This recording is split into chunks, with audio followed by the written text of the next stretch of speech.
So yeah, I'm kind of decentralized now. You can't ban the idea, right? Yeah. And they've made a martyr of me. We attacked absolutely every platform. When we put together our plan, it wasn't just a matter of attacking TikTok, although it's been super effective. We attacked every single platform. We did it professionally. We did it completely and utterly and compendiously, and we did very, very well. But yeah, they tried to ban me or my accounts, but it made absolutely zero difference. Yeah, I noticed that. You're right. Most people are not in that scenario.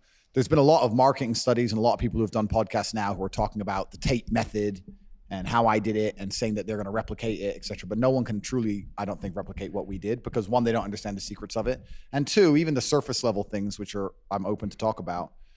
I can produce a lot of content and I can do it by being an interesting person who just talks. And that makes me in a unique position in social media, right? So like if you look at, because Mr. Beast actually, Mr. Beast just said that. Mr. Beast did a part on me and he said, yeah, you can do a podcast, you chop it up, then he's all right, it's cool. The reason in my business philosophy and my life philosophy is that efficiency wins, right? If I had to get in a fight in a boxing match, and I had to box someone, I had to be as efficient as possible. Yeah. In the Kung Fu movies, when you see a guy doing a backflip to dodge a punch, the reason you don't do that is because it takes more energy to do a backflip than does throw a punch. So you're going to lose in the long run, right? You have to be as efficient as possible.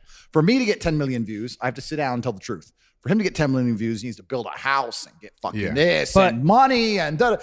I'm more efficient than his channel. So in the long run, this is why it's hard for people to do what I did, because to produce content that gets that many amount of views and it's not just talking, you have to spend serious money and time and it just doesn't work. Well, wait, hold on. I think going off that, he also said that you started this method where you went on every single podcast, but that wasn't true in the beginning. No, absolutely not. You would go on a podcast for 2 hours, but you would say so much shit that you could clip up that he thinks he's like, I got to go on every single podcast in the world to accomplish what you did. He didn't relate it like that directly. He just said that. He said that on the last one. He was just saying just about the He's fact shitting that on Mr. Beast because he got rinsed in poker. No, it's just about the fact that the clips You that play were being cards? used. I do play cards. Yeah, he beat me for 100K. Of course he did. And, What do you mean, of course he did? Listen, of course he did. And Why do you say that? Bro, that's life. And I'm not insulting Mr. Beast in any way. I'm just saying that he was wrong about a few things. Firstly, I'm certainly not a podcast whore in any regard. In fact, that's what I'm saying. I turned down 95%. That's what I'm saying, bro, Brad. And I want to state all this, and I'm not being arrogant. The easiest way you can guarantee a big viewing channel on your YouTube right now is to get me on it. Number one guarantee. Do you think every single YouTuber on the planet hasn't tried to get me on their Who pod? have you turned down? All of that. Name, I don't even know these people Who's are. big people you've turned down? There's people, the big people who I said no to primarily is probably because of location. I want to do them in person. I don't want to do it over Zoom, etc.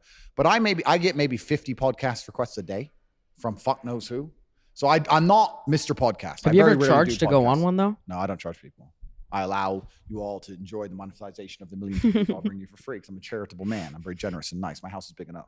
Yeah, yeah, so that's the first thing he's wrong about. And secondly, yeah, you have to sit there in that podcast and you have to give 2 hours of fire. You have to give genuine value. And that means you have to live a life worth living and you have to have interesting stories and struggle and blah, blah, blah. And that's the hard part, right? That's the real part behind it.